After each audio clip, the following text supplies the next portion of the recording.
moving from a ship that lost its fame when it sank to one that created a legend with its own demise.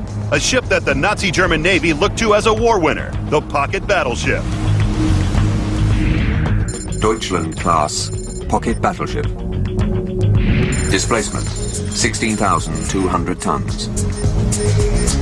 Propulsion 8 MAN diesel engines producing 56,800 horsepower. Speed 26 knots.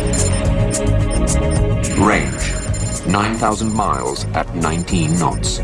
Protection maximum armor 5 inches. Principal armament 6 11-inch guns. Crew 1,150. After the bloody battles of World War I, the Allies all signed the Treaty of Versailles, which tried to prevent Germany starting a new capital ship race by limiting her ships to 10,000 tons displacement and mounting 11-inch guns.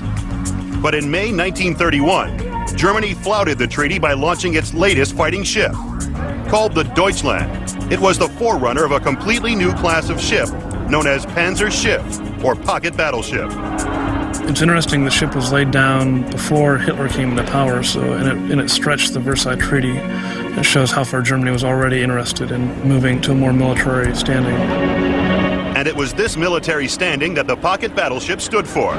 Armed with 6 Krupp 11-inch guns that could hurl a 739-pound shell nearly 40,000 yards, and capable of a top speed of 26 knots, made this class of battleship a fearsome fighter. By 1934, 2 more Deutschland-class ships had been launched, the Admiral Scheer and the Graf Spee. The whole thought process behind the pocket battleship, and the one that frightened everyone, was the fast enough to run away from everyone and powerful enough to smash their way into a convoy protected by a heavy cruiser. The secret of the pocket battleship's speed and power was the innovative design of making the ship lighter. By using diesel engines instead of steam turbines and an electrically welded hull, the Deutschland class was able to cruise over 12,500 miles, equal to halfway around the world. It sent shivers of fear throughout the Allied navies. It had pretty good speed. It had a weapons package that made it very tricky for any cruiser to handle, and enough speed that it could outrun pretty much any of the existing dreadnoughts that are still around. With the outbreak of World War II, the pocket battleships were ready for action, and the Graf Spee was the first to go into combat. Her principal role was to attack merchant shipping, and along with her 6 11-inch guns, she also had 8 5.9 and 6 4-inch guns that made her a formidable raider. In the first 3 months of the war, the Graf Spee had sunk 9 merchant ships totaling over 50,000 tons, furthering the reputation that this class of German battleships were invincible. But on December 13, 1939, that reputation was put to the test when 3 British cruisers outside the Uruguayan port of Montevideo cornered the Graf Spee. In what was called the Battle of the River Plate, the Graf Spee knocked out all the guns of one cruiser and seriously damaged the other 2. But the Graf Spee had a major design problem. Her armor was just 5 inches thick and was not protection enough against British 6 and 8-inch shells. Graf Spee, although she had quite large guns, was very lightly armored, along the lines of a light cruiser. Never intended to take on a ship of similar weaponry that she had. Badly damaged, the Graf Spee limped into the port of Montevideo for repairs.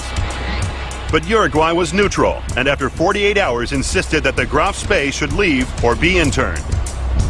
Unwilling to let his badly damaged ship fight another battle against the waiting British warships, the Graf Spee's captain scuttled his ship and committed suicide. With the end of the Graf Spee also came the end of the myth that pocket battleships were invincible.